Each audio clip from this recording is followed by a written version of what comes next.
Is it weird to you, Stephen, that he was been tested 180 times in 18 months? Well, I just we're not going to be able to comment on any of the details of our testing programs and that type of thing. I just certainly we're aware of everything, and we're Lyle and his representation's doing what they're doing in terms of any type of work they need to be doing in terms of they want to appeal anything or anything along those lines. So certainly we're aware of it, understand it, and understand what's going on at the moment, and we'll have to prepare as such. And I understand not getting into specifics for sure. I'm curious if you can tell us your team policy, or is the team allowed to punish players individually for missing tests, or is that something that is outside of what the NFL does? Is that not allowed by the NFL, or is there something y'all have in place to punish players for missing tests? No, the league strictly handles that. Certainly you can address suspensions and things like that in a player's contract, but as far as league testing and those type of things and any punishment that goes with, lack of cooperation or what they deem lack of cooperation or failed test strictly lies within the governance of the NFL. So what we get is just reading, media stuff. I know we're in the media, but as a matter of fact, we're not even aware of, what's going on, if he's missing tests or not missing tests. That's between the player and the league. Okay. So after this has happened, Friday afternoon is when, the public got the news and we got the news. Does Lyle call up and say, I can't believe this? How does that go? Does he I can't believe this. I didn't think that this was going to be a suspension for missing a few tests, or how did that go? I said, guys, I'm not going to be able to get into any type of detail here. As you can imagine, it's a very sensitive issues, and we can't get into any of the details of this other than, we received notice that he was going to be suspended for 5 games. We were aware that there was certainly some work in progress as it was coming around here this fall, but really that's all we can say about it. I don't think this one goes into this situation, but when does Lyle Collins get to practice again with the team to get prepared to come back for the season? Like I said, once everything's finalized, we'll be able to say more, but usually the rules are they get to come and work with the team halfway through the suspension. Now, Stephen, with these situations, do you have a stress ball or something you like to throw whenever stuff like that pops up, or how do you handle it personally? I think I said it before. I mean, the biggest thing you worry about with our job is just what you're going to wake up to on Monday morning, Tuesday morning, et cetera, whether it's a COVID test, whatever it may be, just the news you might get from, what might have happened in the past. So that you're going to have to obviously deal with, but certainly Mike and our coaching staff, that's part of being in the NFL, whether it's an injury, whether it's testing, whatever it may be, you certainly have to prepare a football team to know that it's next man up and you got to go to work.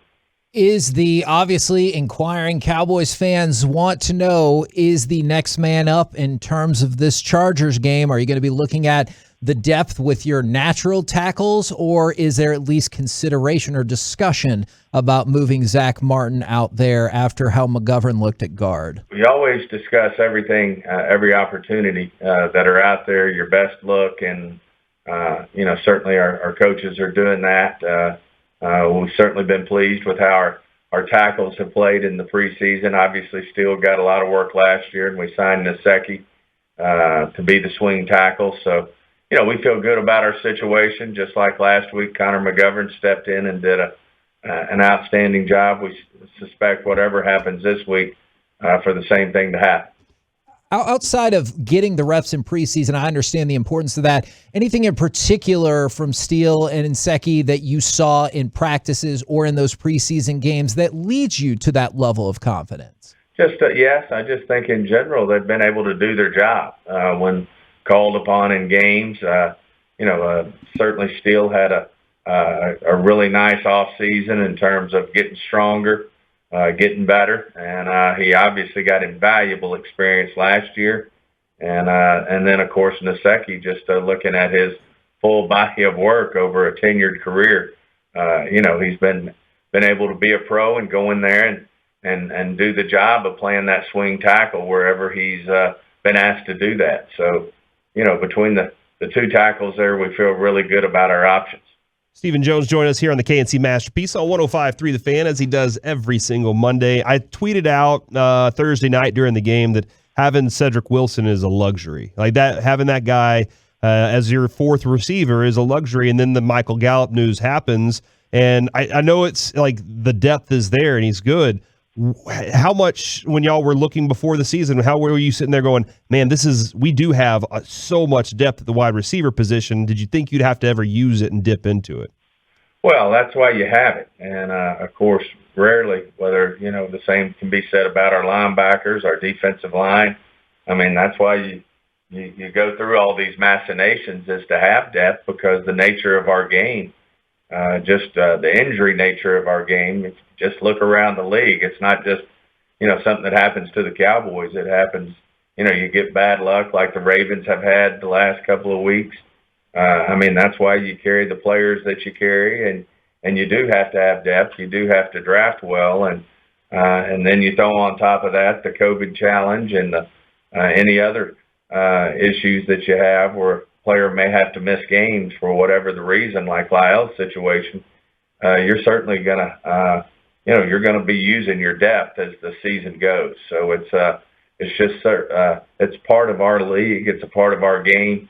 You're going to end up, I think Mike said when he won the Super Bowl championship that they used 75 football players that played in games. And, that's just, part of the journey when you're playing a season. Rarely does any team in this league go without having challenges with players missing games. So you go from arguably the greatest quarterback of all time, who's in his 40s, to the Rookie of the Year quarterback in Justin Herbert coming up this Sunday. Is he the guy that concerns you the most? Obviously, the Chargers defense played pretty well against Washington. Can you talk about your next opponent here? Yeah, first of all, hats off to Herbert. What a great year he had last year. Being Rookie of the Year is special. Certainly, he started up right where he left off last year. Last year, he had a great game against the Washington football team. Really played the position at a high level, and certainly it's going to be a big challenge for us.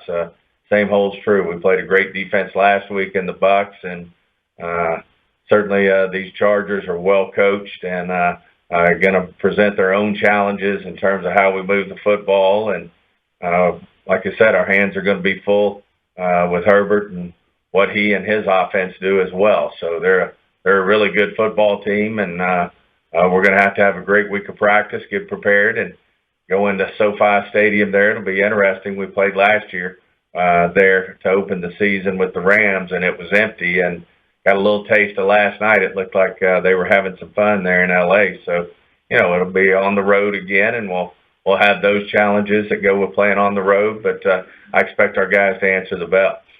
Now, I just saw that Kellen Moore called 28 runs for the game against Tampa Bay the other night, and Dak checked out at 12 of those. And I'm kind of curious about this because whenever Dak was a rookie, I'm not sure that he had that same ability to be able to make that kind of decision, and how he's grown over time. Is it just complete faith that Dak of what Dak sees whenever he's lined up out there now?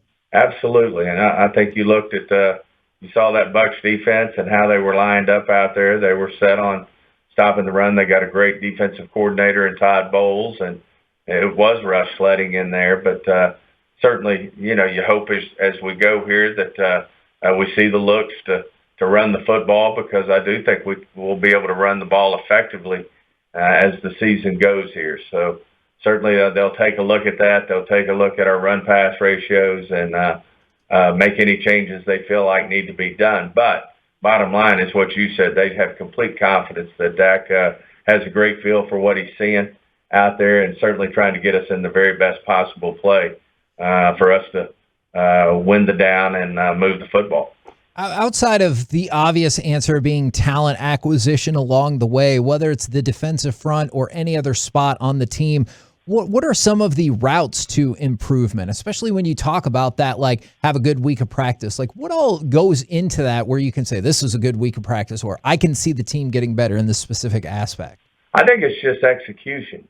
Certainly pace of play, having good, crisp practices, but executing and seeing that got a great feel for the game plan, and that the players feel like they know what they're doing, so they can play fast. And I think coaches get a feel for that. We had a really good week of practice leading up to the Bucks game, and in general, we've gone out and had good practices in terms of most of training camp. So, we've had the occasional one where Mike's had to get them together and say, hey, we got to be better in these areas at practice.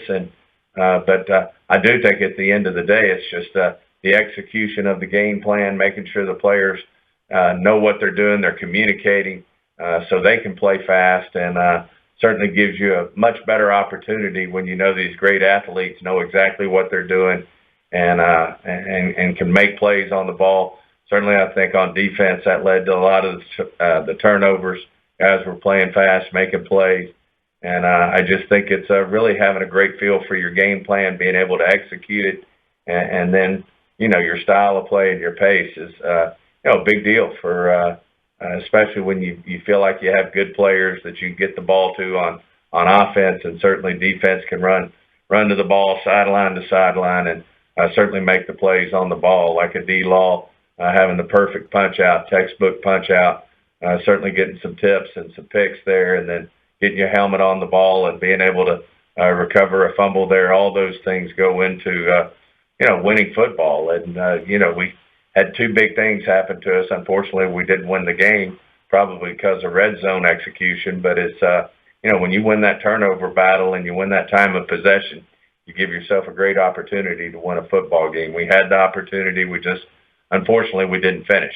Yeah, you told us, Stephen, to our faces that, like, hey, we made this commitment during the offseason to change this defense a lot, not only in the personnel, but with the coaching staff and everything.